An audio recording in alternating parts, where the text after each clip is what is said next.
I told her that I just wanted one thing from her. She asked me what it was, and I asked her for a paternity test on the baby. Because if it did indeed come back as mine, I'd be willing to take care of the child. However, I would still not be with her. She piped up, asking me why that was the case. I was in utter disbelief. I had to explain to her that the reason I wasn't going to be with her, regardless of whether the baby was mine or not, was because she cheated on me with her ex-boyfriend. It was only one time, she said. Yeah, that one time was my black swan event. Like it or not, I can never see you the same way again. Before I left her, I wanted to make sure she wasn't carrying my child because my dad always taught me that no child deserves to be raised without a father. I think she was under the assumption that I would take her back if she did the test, because at that moment, she dried her tears and began smiling, saying she would do it tomorrow morning. I explicitly told her that that didn't mean we were back together, but her delusions got the best of her. She was convinced that since I allowed her to talk to me, we were back together. I honestly have no idea how she even managed to extrapolate that from what I had told her, but nonetheless, the next day, she took the test and the doctor sent it off.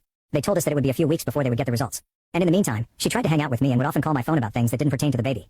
I told her that I would care for her until I knew the results, and she took it a few steps too far. She would often show up at my house unannounced and even tried to get intimate with me. If you are liking it, follow us for part 2. Insane girlfriend.